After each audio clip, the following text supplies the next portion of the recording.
Dr. Gregory Haughton here, three-time Olympic medalist and world champion in track and field. Thank you all for subscribing to this channel. Thank you for liking and thank you for sharing the content. Today we're going to talk about Christopher Taylor.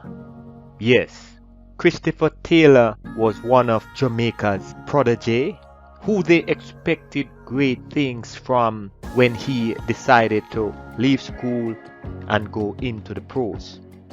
Now, I am sure that if you talk with Christopher Taylor, he would tell you that his transition is not an easy one, because it is said that when he decided to make that transition from high school into the pros, he had experienced a lot of injuries. And it appears that these injuries took way longer than expected in order to get him back on his feet.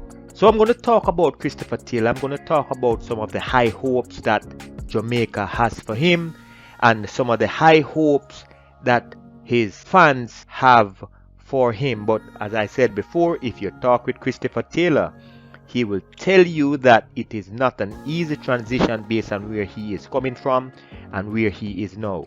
Now, the good thing about it is that Christopher had a reasonable good year this year. He made the Olympic final, he made the national team, and even though he had one and two obstacles, he was still able to pull through and still perform well.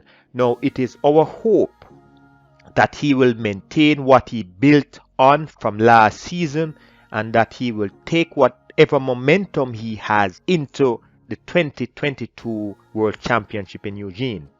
Now, it is true that when Christopher was in high school, he displayed a certain level of mindset that made him successful. But as he got older, you could see that same fire, that same determination was not there.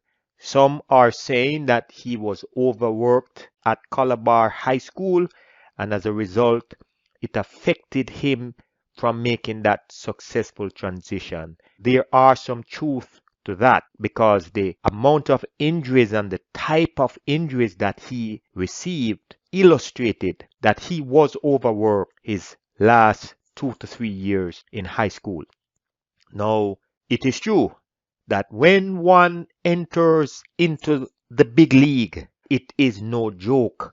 Week before last, I spoke with Justin Gatlin, and he made it absolutely clear that in order to achieve any success, especially from high school into those college years, and we can say that Christopher now is 22, 23 next year, so he would be in his final year ready to leave college. So it is true, we don't see that mental transition from high school to college, and now we can respectfully say that he is professional now, because he is at that mature stage where he is really physically and should also be mentally ready to take on the big leagues.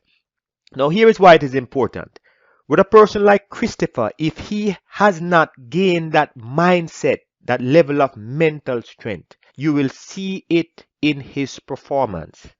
And for the past 2 years, some of the things that we are seeing with Chris is that that level of confidence is not there. And when you're not confident, you will see it in his race strategy. For the most part, in his races, you could see that he seems tentative, and sometimes it shows that he is not sure as to how to put that race together. No, without a doubt, Christopher has the talent, but in order for him to achieve his highest potential, he must also have the knowledge and the experience. Now, as I said earlier, if you look at some of his races, you will see that he seems unsure, and that must be fixed. I'm hoping that he would sit with his coach and they would go over that to make sure that he is confident with the strategy that he needs to implement. Because when you line up all these 400-meter runners, he has a major advantage over most because he has the speed. He just needs to focus on how he can effectively distribute his speed and his strength over the entire distance, and that will give him an advantage. It is true that he needs to have the right philosophy for the 400 meters, because it is only the right philosophy that will help him to execute his race in a way where he now can dominate the 400 meters. As I said before, when Christopher was younger, he had more fire, he had more zeal. It seemed as if he had more guts, he had more determination. He was willing to win at all costs.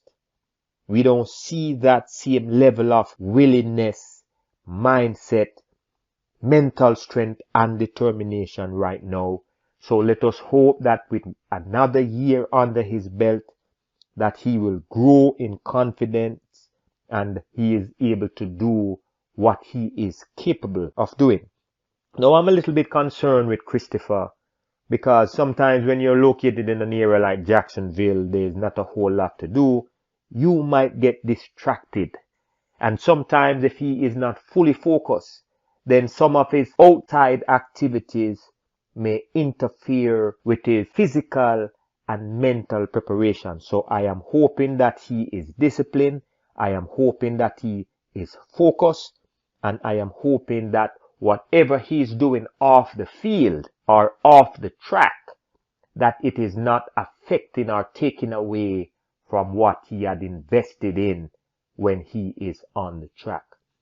I think he has a good shot at bringing home a medal in Eugene, but again, he has to get his race strategy together, he has to get his mental strength together, and he has to have that willingness to want to win at all costs, the same way how he had that willingness to win when he competed against the senior athletes when he was in high school. Very talented individual. He has the physical strength, he has the speed, he has the body type. He is ready to achieve greatness, but it is all up to him. I wish him all the best in all that he does. I thank you all for watching. I am Dr. Gregory Haughton. Have a blessed day.